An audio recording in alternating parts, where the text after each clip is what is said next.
शांति। भारत का सर्वश्रेष्ठ योग राजयोग माना गया है, जो बहुत प्राचीन है। या मैं यूं कहूं कि आज से 5000 साल पूर्व स्वयं भगवान ने श्रीमद् भगवद गीता में अर्जुन को यही राजयोग सिखाया था। परंतु समय के अंतराल में धीरे धीरे अष्टांग योग आया, जो महर्षि पतंजलि के द्वारा भारत में सिखाया गया, और धीरे धीरे आज वही योग योगा हो गया, जो सिर्फ आसन या एक्सरसाइज तक सीमित हो गया। परंतु जब भगवान ने अर्जुन को योग सिखाया था तो कहीं पर भी आसन या एक्सरसाइज नहीं सिखाई थी।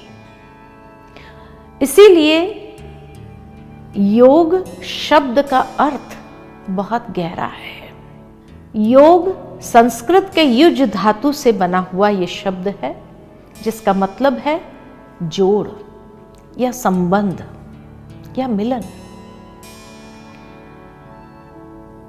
राजयोग एक सर्वश्रेष्ठ संबंध की बात है। संसार के अंदर अनेक योग दर्शाए गए हैं, वहां तक कि श्रीमद् भगवद गीता में भी भगवान ने अर्जुन को हर अध्याय में अलग अलग योग सिखाए। ज्ञान योग, बुद्धि योग, कर्म योग, संन्यास योग, समत्व योग, हठ योग, ऐसे अलग अलग योग हैं। परंतु राजयोग माना जो सभी योगों का राजा है, या जिसमें सभी योग समाये हुए हैं। इसी योग को ज्ञान योग भी कहा जाता है, क्योंकि बिना ज्ञान के योग नहीं हो सकता है। योग का आधार ही है समझ। ज्ञान माना यथार्थ समझ। और जब आत्मा का सर्वश्रेष्ठ संबंध उस परमात्मा के साथ जोड़ना है, तो नेचुरल है कि उसके लिए आत्मा की भी यथार्थ समझ चाहिए, तो पिता परमात्मा की भी यथार्थ समझ चाहिए। तो वो योग या संबंध जोड़ने की भी समझ आवश्यक है। इसीलिए इसी को ही ज्ञान योग कहा गया है।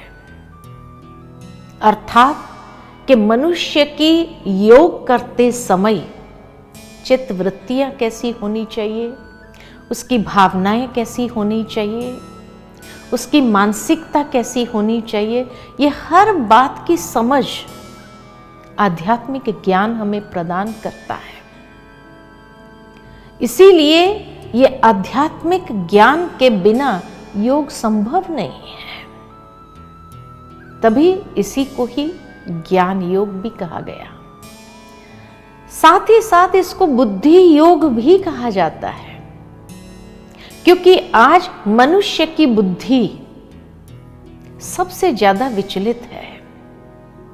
तो बुद्धि योग का भाव ही है कि जहां बुद्धि को उस परमेश्वर के साथ जोड़ना है, और जहां बुद्धि को जोड़ना है तो बुद्धि क्या करती है, कैसे हम बुद्धि को जोड़ सकते हैं, मन और बुद्धि की एकाग्रता किस तरह से जीवन में आती है, ये हमें योग सिखाता है। इसीलिए भगवान ने उसको समझाया कि हे अर्जुन, मन मना भव, और फिर कहा तो अपना बुद्धि का योग मुझ परमात्मा के साथ लगाओ। और उसके लिए विधि बताई कि सर्व धर्म परित्यज माम एकम शरणम व्रज। अर्थात दैहिक धर्म से भी देह और दैहिक धर्म, जो हमारे अनेक प्रकार के जीवन के अंदर धर्म निभाने होते हैं, पारिवारिक धर्म, सामाजिक धर्म, ये अलग अलग धर्म है जो व्यक्ति को निभाना पड़ता है।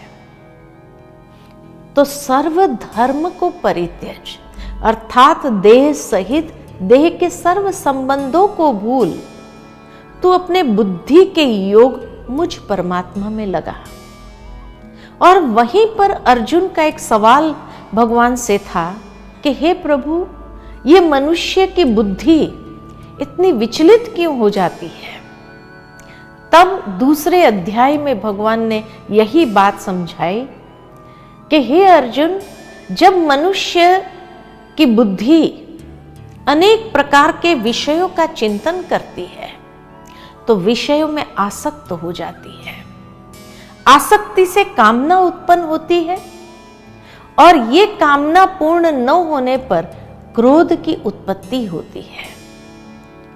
और क्रोध में वो अपनी स्मृति शक्ति को भ्रमित कर देता है और स्मृति शक्ति भ्रमित होने से योग परायण बुद्धि नष्ट हो जाती है और इसीलिए ये बुद्धि विचलित हो जाती है।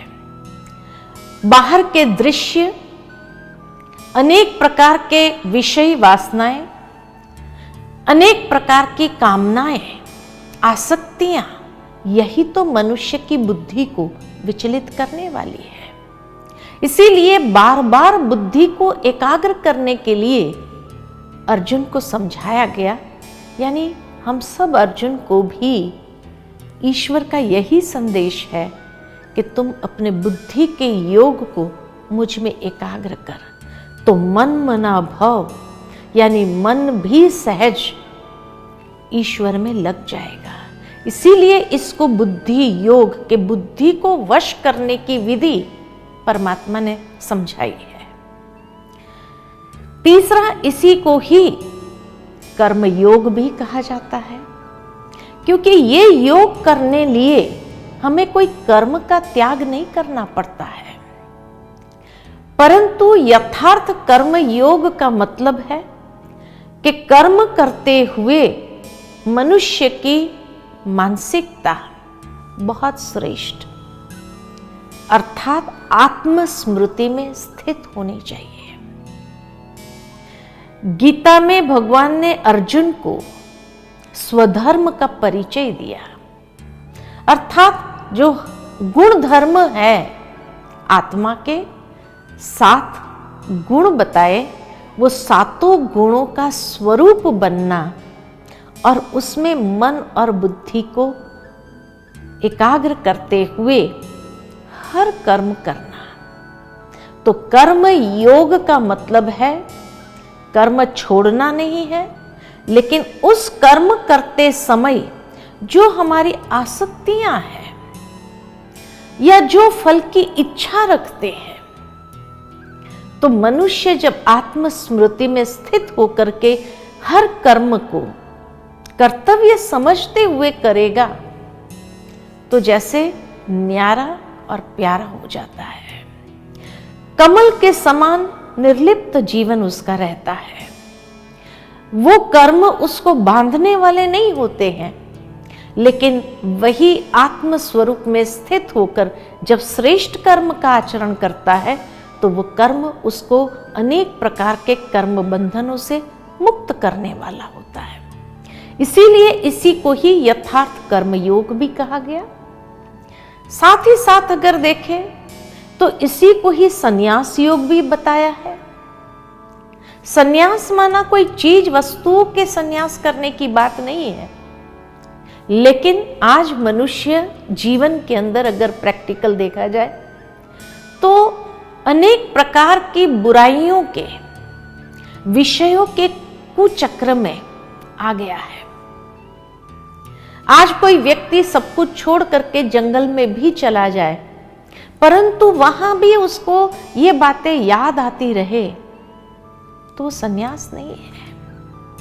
इसलिए कोई चीज वस्तु का संन्यास करने की बात नहीं है, लेकिन बुरी वृत्तियों का संन्यास करना है। अनेक प्रकार की द्वेष भावना का संन्यास करना है। तो बुरी वृत्तियां, अहंकार, जो बुराई है व्यक्ति के अंदर, ये विकार है, उन विकारों का संन्यास करने की आवश्यकता है। दुर्भावनाओं के संन्यास करने की आवश्यकता है। विश्व एक परिवार है, और जहां विश्व एक परिवार है तो उस परिवार के अंदर कैसे सभी प्यार से, आपसी स्नेह से रहते हैं, ठीक इसी तरह संसार के अंदर रहना भी है, कर्म भी करना है, लेकिन कर्म करते हुए उस कर्म में जो बुरी वृत्तियां शामिल हो जाती है, राग द्वेष आ जाता है, उस राग द्वेष काम क्रोध अहंकार को त्यागने की बात भगवान ने अर्जुन को सिखाई। ये यथार्थ संन्यास है। आज मनुष्य अगर चीज वस्तुओं का संन्यास करके भी जंगल में क्यों जाता है? क्योंकि वो जानता है अगर मेरे सामने कोई चीज ही नहीं होंगी तो मुझे आसक्ति उत्पन्न नहीं होंगी, द्वेष राग उत्पन्न नहीं होगा। इसीलिए वो छोड़ना चाहता है विकारों को, बुराइयों को, परंतु सही तरीका मालूम न होने कारण वो चीज वस्तुओं का संन्यास करके जंगल में जाता है। तो वास्तव में बुरी वृत्तियों का संन्यास करना यथार्थ संन्यास है।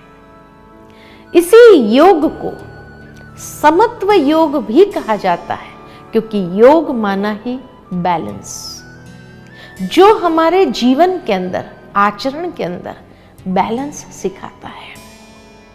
वैसे भी कहा जाता है कि जीवन में अगर बैलेंस न हो तो कोई काम का नहीं। ठीक इसी तरह इस भौतिक दुनिया में रह रहे हैं तो भौतिकता के साथ साथ आध्यात्मिकता का बैलेंस बहुत जरूरी है। आज व्यक्ति भौतिकवादी बनता जा रहा है लेकिन आध्यात्मिकता पीछे छूटती जा रही है, तो ये इम्बैलेंस के कारण उसकी मानसिकता में वो बैलेंस नहीं आता है। इसीलिए मनस्थिति इम्बैलेंस होती जा रही है। आज क्यों व्यक्ति तनाव में, डिप्रेशन में आ जाता है? क्योंकि कहीं ना कहीं ये आध्यात्मिकता ही उसके मनोबल को वो ताकत देती है जो भौतिकता का अनुभव करते हुए भी उसमें न बह जाता है, परंतु उसमें रहते हुए स्थिरता, स्टेबिलिटी को कैसे ले आ सकता है। साथ ही साथ व्यवहार और परमार्थ का बैलेंस बहुत जरूरी है। आज व्यक्ति व्यवहार कुशल होना चाहता है, लेकिन बिना परमार्थ के व्यवहार कुशल कैसे होगा?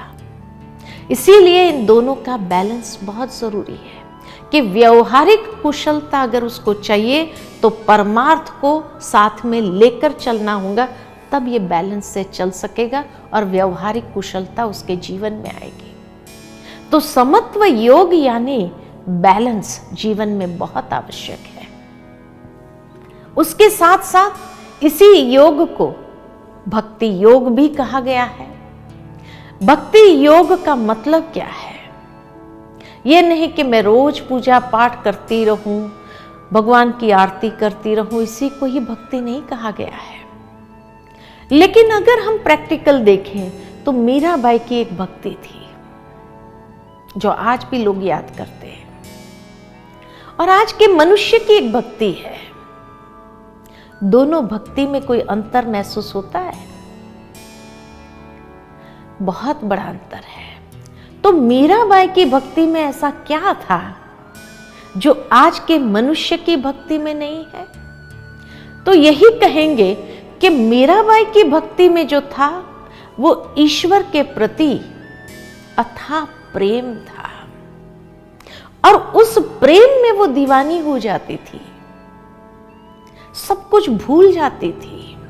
उसके मानस पटल पर वही ईश्वर की आकृति अंकित हो जाती थी, और इसीलिए जहां भी वो देखती थी वहां उसको वही आकृति नजर आती थी। जिसमें भी देखे तो उसको वही आकृति नजर आती थी। तभी तो उसके भजनों में भी उसने यही गाया कि जहां देखूं वहां तू ही तू है, तू कहां नहीं है। लेकिन आज मनुष्य बाह्य स्वरूप से भक्ति करने लगा है, लेकिन ईश्वर के प्रति जो निस्वार्थ प्यार चाहिए वो प्यार नहीं रहा। तो भक्ति का मतलब ही है जहां ईश्वर के प्रति निस्वार्थ स्नेह प्यार हो, उसको यथार्थ भक्ति कहा जाता है।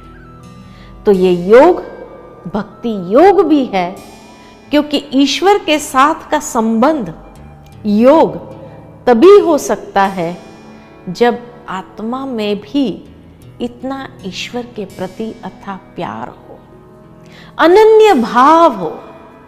तभी तो भक्ति में भी कहा गया है कि भगवान भावों का भूखा है। तो ईश्वर के प्रति जब इतना अनन्य भाव, इतना प्रेम है, तो इसी को ही भक्ति योग भी कहा गया है। और ये राजयोग सर्व योगों का राजा है। राजा इसीलिए है कि पहली बात, राजा अर्थात जो राज करता हो, आत्मा मालिक है। तो जो व्यक्ति अपनी कर्मेंद्रिय के ऊपर राज कर सकता है, तभी वो मन को भी जीत सकता है। क्योंकि मनुष्य के मन को भटकाने वाली ये इंद्रियां ही तो है, इसीलिए इसको राजयोग कहा गया। आज कई लोगों की ये शिकायत जरूर रहती है, बैठते हैं भगवान को याद करने, लेकिन मन नहीं लगता है। मन कहाँ जाता है? देखा गया कि मनुष्य का मन हमेशा कोई ना कोई इंद्रियों के पीछे ही जाता है।